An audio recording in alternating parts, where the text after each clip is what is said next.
Music. All right, guys.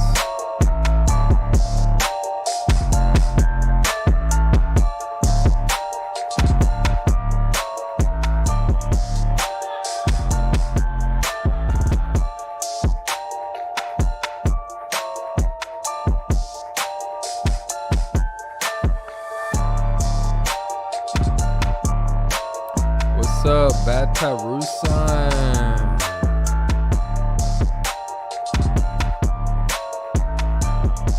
Hope y'all having a great day today. Y'all, this reaction going to be Indonesia Independence Day, guys, coming up August 17th. Guys, congrats for y'all independence. You know, I'm gonna review some of y'all history real quick, you know, see what y'all got going on for us. Let me get this going real quick.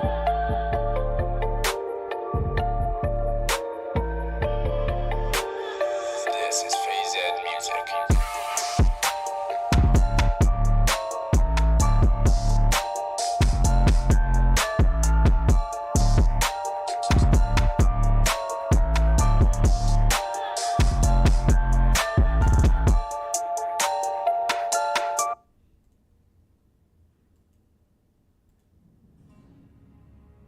Today, Indonesia is probably most commonly known around the world for one place, Bali. An exotic and romantic vacation spot, so many people view Bali as the representation of Indonesia as a whole. But what about the rest of the nation? How did that one island and the rest that make up the entirety of Indonesia come to be what they are now? Where did the history of Indonesia begin? I'm so sorry, Like guys. its This neighbor is so of low. Malaysia, Indonesia can trace its first signs of modern human life all the way back to about 40,000 years ago. Although there is also archaeological evidence suggesting that 40,000 years may be an underestimate, and other ancestors of today's humans may have been present in the region as long as 1.9 million years ago. Either way, the earliest reliable evidence of a sophisticated civilization in current-day Indonesia dates back to only about 400. I'm so sorry, guys. This is so, like, the volume on this is so low. Let me see if I could turn this up real quick. Let me see. Rename lock volume. That is too low. Let's see, desktop audio.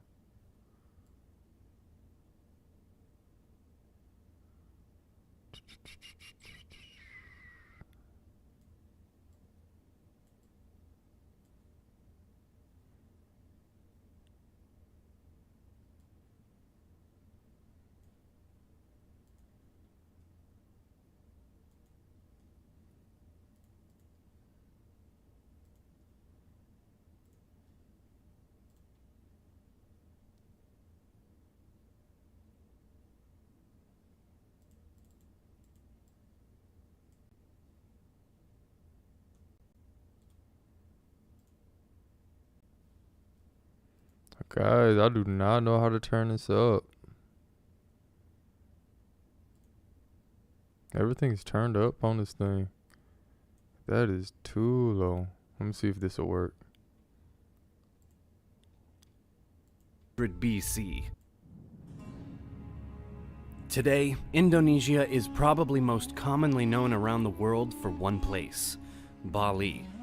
An exotic and romantic vacation That's spot, a little better. so many people view Bali as the representation of Indonesia as a whole. But what about the rest of the nation? How did that one island and the rest that make up the entirety of Indonesia come to be what they are now? Where did the history of Indonesia begin? Like its neighbor of Malaysia, Indonesia can trace its first signs of modern human life all the way back to about 40,000 years ago. Although there is also archaeological evidence suggesting that 40,000 years may be an underestimate, and other ancestors of today's humans may have been present in the region as long as 1.9 million years ago. Either way, the earliest reliable evidence of a sophisticated civilization in current-day Indonesia dates back to only about 400 BC. With the discoveries of Indian trade goods in the region and inscriptions found in West Java and eastern Kalimantan, it is also believed that trade with China would have been concurrent with the trade between the Indonesian archipelago and India. Commerce with these particular foreign nations would have also brought the religions of Buddhism and Hinduism to the islands, beginning or contributing to the outside influence on the region. Jumping ahead to the 7th century, the powerful trade-oriented Sri Vijaya Empire, originating from the island of Sumatra, flourished from the Malay Peninsula down to Java. Despite their remarkable success over multiple centuries, the Buddhist Empire of Sri Vijaya faced its decline after the Chola Empire from India seized their Sumatran territory of Palembang and apprehended their king in 1025. Yo, this is a lot of information. It's a lot to take in right now, but, this is the history. Let's try to see where it all began. From that point on, the Sri Vijaya Empire essentially collapsed, making room for the Hindu kingdom of the Majapahit Empire. Founded in 1292, the Majapahit Empire rose to dominate the modern-day Indonesian region throughout the 13th and 14th centuries, prospering through trade as the Sri Vijaya Empire had done before them. Still, just as their predecessors, the Majapahit Empire hit a wall and began a rapid downfall. Theirs came after the death of one of their leaders, Gajah Mada, in 1364, and the following death of the king Hayam Wuruk in 1389. Leading up to this time, the Islamic faith found its way to the archipelago and began to really take hold over the ensuing centuries. Many different lesser-known sultanates found success throughout the islands as a result, some even outlasting the dominion of the Majapahit Empire. As these kingdoms continued to grow trade in and out of the region, European powers became attracted to the spice market that it offered. The first of such nations to arrive in modern-day Indonesia were the Portuguese and the Spanish in the 16th century. While Spain did attempt to exert some dominance in the Maluku Islands, also known as the Spice Islands, their authority in any part of the Indonesian archipelago was short-lived, due to contesting efforts of Portugal and later the Dutch and British. The Portuguese were initially triumphant in the Malay Peninsula, capturing Malacca in 1511. From there, they aimed their sights towards the Spice Islands, beginning their bid to take control of the spice trade in 1512. While they had some levels of success, they were fairly quickly pushed out through the arrival of the Dutch by the 17th century. In terms of the colonial powers, the Dutch were surely the most prominent intruder into the Indonesian islands. The first Dutch expedition set off for the archipelago in 1595 under the command of Cornelius de Houtman and dropped anchor at the shore of West Java. Around this time, the Dutch East India Company was formed in order to control trade between the Dutch Republic and the nation. An ad, seriously? Wow. Wow. Gotta wait for the ad to stop. Throughout the Indian Ocean. The Dutch East India Company was given a significant amount of autonomy by the Dutch government, allowing them to dominate trade throughout the East Indies and keep their competitors, notably the British and Portuguese, at bay. While the original focus of the company was to maintain commercial authority and prosperity, they began to shift their attention as they took control of Java and its neighbors. During the 17th century, the Dutch East India Company made a gradual transition from a leading sea and trading power to more of a colonial-type establishment, after centering themselves in the fortified port of Jakarta, Batavia, or modern-day Jakarta. Working to gain more jurisdiction throughout the Indonesian islands, the Dutch East India Company was also able to capture Malacca from the adjacent Malay Peninsula in 1641. When the 18th century came around, though, the company began to struggle with corruption, conflict, and a slow collapse into bankruptcy, which resulted in the Dutch government revoking their charter and seizing all of their possessions in 1799. In 1800, the Dutch East Indies was founded, made up of what would later become Indonesia, but for the time being served as the new Dutch colonial administration in the archipelago. This establishment grew over the 19th and part of the 20th century, although some ups and downs such as the Javanese War from 1825 to 1830, ending in a Dutch victory, did exist. Also, in 1825, the Dutch captured Palembang, the former territory of the Sriwijaya Empire.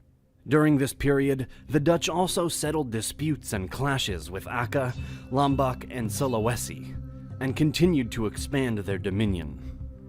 In the course of the Dutch colonization, the people of the Indonesian islands were treated vastly unfairly. As Dutch priorities shifted more towards agriculture, the local farmers were mandated to set aside 20% of their own property in order to grow crops for the Dutch to export, such as pepper, sugar, cinnamon, tea, and coffee, and indigo. By the 1870s, the colony moved to a free market system and began to form private plantations, although the local people were still not truly treated justly. Finally, at the very start of the 20th century, the Dutch installed a new system in order to promote the welfare of the archipelago's locals, known simply as the ethical policy. This new program brought about changes such as the construction of new schools in the region, government reforms that allowed more autonomy for the local officials, and the opportunity for some of the indigenous people to become more educated and learn more about the Western world. Even with these improvements, though, not every local was impacted, and therefore many people on the island still felt oppressed by the colonial authority. Over time, these feelings of resentment culminated in nationalist movements and a push for ultimate independence. Unfortunately for the people of the archipelago, the fight for freedom was swiftly interrupted by the intrusion of the Japanese during World War II. At first, the locals were not completely displeased by what they saw as a liberation from their Dutch oppressors. When the Japanese occupation of the region began, they were quick to win favor from the Indonesian people, doing so through their use of natives for administrative positions, unlike the Dutch and their willingness to support Indonesian nationalists. The successful strategy was only temporary, though, as the Japanese opted to use the Indonesian islands in whatever form best suited them during the war, which drew some disapproval from a number of locals. Still, the relationship between the Japanese and natives was not horrible, and as the Axis power began to face defeat in the World War, they threw their support even further behind the Indonesian independence movement. During the latter half of 1944, the Japanese declared their goal of creating a self-governed East Indies, which was later confirmed in August of 1945, when Terauchi Hisaichi, commander of Japan's Southern Expeditionary Army Group, summoned Muhammad Hatta and Sukarno, two Indonesian independence movement leaders, and informed them that Japan intended to make an immediate transfer of independence. The two nationalist men announced Indonesia's independence, declaring it an independent republic, once word was out of the Japanese surrender to the Allied forces on August 17, 1945. The proclamation of an independent republic was not quite so simple, though, and sparked a series of clashes between the Indonesians and the colonizing forces of both the British and Dutch. The British were less compelled to fight back, eventually withdrawing as the Dutch stepped in to try and retake their former possession. After repeated failures, unsuccessful police actions, and growing condemnation from the far west, such as the US, at long last, in the final weeks of 1949, the Dutch recognized Indonesia. The following years marked a time of political and constitutional development, accompanied by agricultural and economic ups and downs as well. Beginning first as a parliamentary democracy, subsequently following what then-President Sukarno called a guided democracy, started in February of 1957. The republic then fell into the hands of a dictator, former General Suharto, in 1966, before finally returning to a democracy as of 1999. Today, Indonesia is still growing and developing as an independent nation, and an overall population of roughly 273.5 million people in 2020. The Republic of Indonesia is now led by their 7th president, President Joko Widodo of the PDIP, or Indonesian Democratic Party of Struggle. Wow, that's a little history for you guys. From Indonesia, guys. Independence Day. Got some really good leaders, y'all. They fought for the independence so y'all can be your own independent nation, you know. That's pretty cool. It's pretty cool how looking at how stuff like this happens, you know. But a lot of us are just born into this, and we didn't realize the things that people have to go through to give you your freedom, you know what I'm saying? Let's look at one more independent. Something about Indonesian on the Independence Day, August 17th. Let's see this. What is this? Indonesia country celebrates the greasy pole contest. They got a greasy pole contest? What? I know that's hard. Oke, ini sedang proses nih. Udah ada yang mau sampai puncak.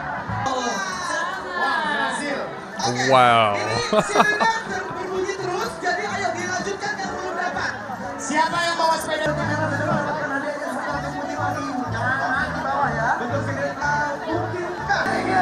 You guys are in shape.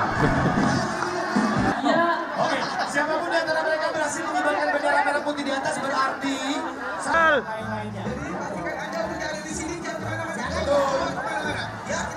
They're wearing their colors, red and white.